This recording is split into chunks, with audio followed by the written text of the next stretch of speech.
this is the fifth video in the series, and in it we're going to discuss sharing your photos and their albums which they are placed in.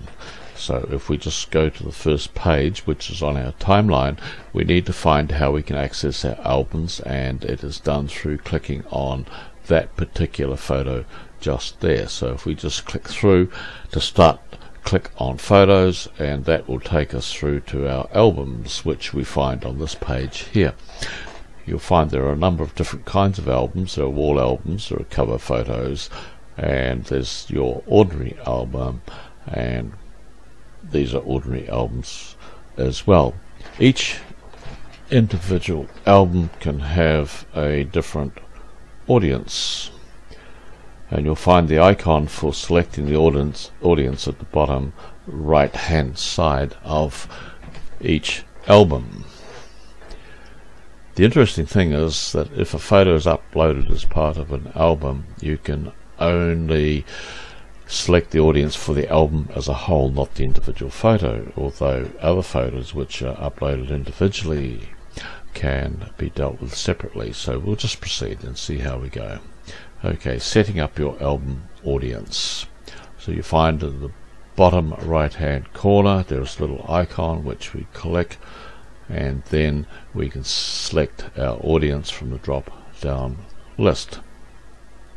Okay, having done that, we come back to our albums, and we need to select an album, so we'll select that one, and this is what happens. We have 5 photos inside that album, and we can also select from here the audience which we wish to direct that album at. So we click on the icon up here, and a drop down list appears, and once again we select the audience from our list.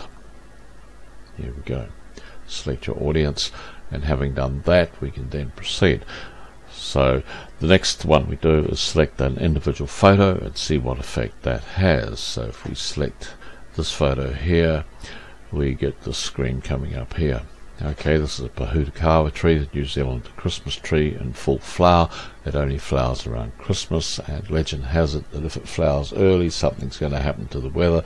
If it flowers late, something else will happen to the weather, and I think this year has been a typical example. So let's just proceed anyway. We need to find the edit button, which is somewhere here. If we click on the edit button, we'll get the screen here, and then you come with a little description which you can change. You can say who you're with at the time, and you can say where the photograph was taken. You can also change the dates on which the photograph was taken, and this icon here is the one that actually sets up your audience for the album itself. So if we just click on here, click on the icon, and then edit album privacy, that takes us through to the screen here, and once again we can change the album name, where the album was taken or where it is, the date on which it was taken, and we can change the description or add to the description. And if we come down here, we see we have a little icon here, and we have a drop down list from which we can select our audience. So, and once we've selected the audience, then of course we must click save. Well, that brings us back to the albums once again,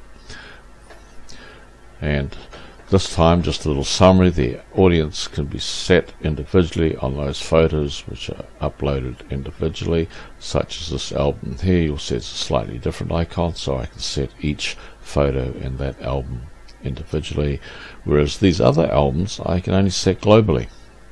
In other words, all the photos within the album carry the album's privacy setting.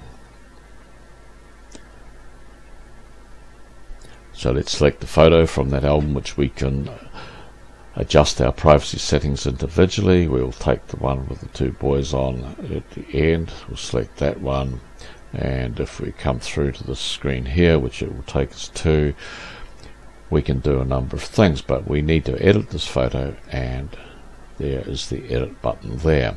So if we click on that, we come through to a screen which looks like this, and we can have a little description up here.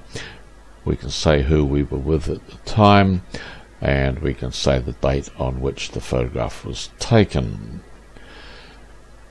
And if we come down to this little icon here, we can set the audience for the photograph individually. So we click here to set the audience, and once again you can select the audience. So if we just go through the process once again, we click on the icon, we select the audience from the drop down list, and when we have finished we click Done Editing, and that saves our changes. Having completed our photographs, we now move on to tagging photographs and tagging places.